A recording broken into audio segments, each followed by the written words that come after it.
ஊருக்கு வெளியில அமைதியான ஒரு இடம், அங்க ஒரு ஆசிரமம், அங்க ஒரு சாமியார். அவர் தினமும் நல்ல போதனைகள்லாம் செய்வார்.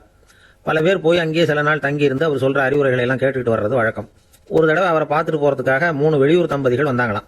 அந்த மடத்திலேயே சாப்பிட்டுக்கிட்டு தங்கி இருந்து அவங்களுடைய போதனைகளை கேட்டுக்கிட்டு போகணுங்கிறது அவங்க நோக்கம். காலையில குளிச்சுட்டு பூஜையில உட்கார்ந்தார் அந்த சுவாமி. இவங்களும் குளிச்சுட்டு அந்த பூஜையை பார்க்கறதுக்காக அவர் முன்னாடி வந்து உட்கார்ந்தாங்க.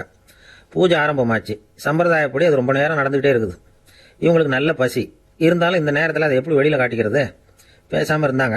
அந்த சுவாமி பூஜையை முடிச்சார். அதுக்கப்புறம் பேச ஆரம்பிச்சார். பேச்சு அருமையா தான் இருந்தது, அமிர்தமா தான் இருந்தது. இருந்தாலும் இவங்களுக்கு இருக்கிற வயிற்று பசி அதை சரியா கவனிக்க விடல. அந்த சுவாமியே இதை கவனிச்சதா தெரியல. இவங்களுக்கு மனசுக்குள்ள ஒரு எண்ணம், உள்ள சாப்பாடு தயாராகிட்டு இருக்கும் போல இருக்கு, இந்த பேச்சு முடிஞ்சது நம்மளை உள்ள அழைச்சிட்டு போய் சாப்பாடு போடுவாங்கன்னு நினைக்கிறோம் அப்படின்னு இவங்களா நினைச்சிட்டாங்க. ஆனா சுவாமி இதை பத்தி எதுவுமே பேசல, கண்டுக்கல. ஒரு அம்மாவால அதுக்கு மேல சும்மா இருக்க முடியுமா? முடியல. சாப்பாட்டை கவனிக்கலாமா அப்படின்னு சொல்லி மெதுவா ஆரம்பிச்சாங்க. கவனிக்கலாமே அப்படின்னு உள்ள அழைச்சிட்டு போனார் சுவாமி. இவங்க ரொம்ப அவசரமா எழுந்திருச்சு உள்ள ஒண்ணாங்க. அங்க ஒரு மேஜை மேல ஒரு கிண்ணம் மூடி இருந்தது. இதுதான் சாப்பாட்டு மேஜை போல இருக்கு, இங்க சாப்பாடு வந்துடும் அப்படின்னு நினைச்சாங்க. உடனே போய் சுத்தி உட்காந்துக்கிட்டாங்க. சுவாமி அந்த கிண்ணத்தை எடுத்து அந்த அம்மா கிட்ட கொடுத்தார். அவங்க அதை வாங்கி மூடியை திறந்து பாக்குறாங்க. உள்ள ஒரு சாவி இருக்குது.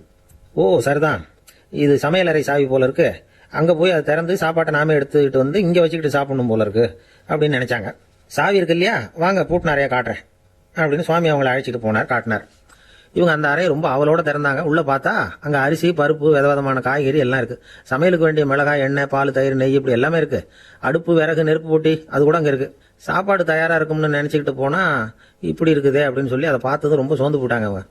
சுவாமி, என்ன இது சாப்பாடு இல்லையா அப்படின்னாங்க. அதான் சாப்பாட்டுக்கு வேண்டிய எல்லாம் இங்க இருக்குதே. அடுப்பு மூட்டி நீங்க தான் அவங்கவுங்க ருசிக்கு தகுந்த மாதிரி சமைச்சுக்கணும்.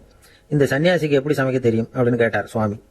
சாப்பாடு தயாரா இருக்கும்னு நாங்க எதிர்பார்த்தோம் அப்படின்னாங்க. நீங்க இப்படி சொல்லுவீங்கன்னு நானும் எதிர்பார்த்தேன். இது வரைக்கும் நான் எவ்வளவோ தத்துவம்லாம் எடுத்து சொன்னேன். எல்லாத்தையும் விட இதுதான் அனுபவபூர்வமான தத்துவம்.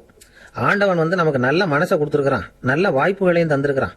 அதையெல்லாம் பயன்படுத்திக்க கூடிய மூளையையும் சிந்தனையையும் கொடுத்துருக்கிறான். அதனால அடுப்பை தான் நீங்க மூட்டணும். அடுப்பு நீங்க தான் மூட்டணும். உங்களுக்கு உகந்ததை நீங்க தான் சமைச்சு ருசிச்சு அனுபவிக்கணும். ஆண்டவனே அதை செஞ்சுட்டு இருக்க மாட்டான் அப்படின்னாராம் அந்த சுவாமி. நம்முடைய வாழ்க்கையில பல நல்ல பலன்களை பெறறதுக்கு நாம தான் முயற்சி பண்ணணும். அதுக்குரிய சூழ்நிலையை தான் ஆண்டவன் கொடுப்பானே தவிர அதை விளக்கறதுக்காக தான் அந்த சுவாமி அப்படி செஞ்சு காட்டியிருக்கிறார்.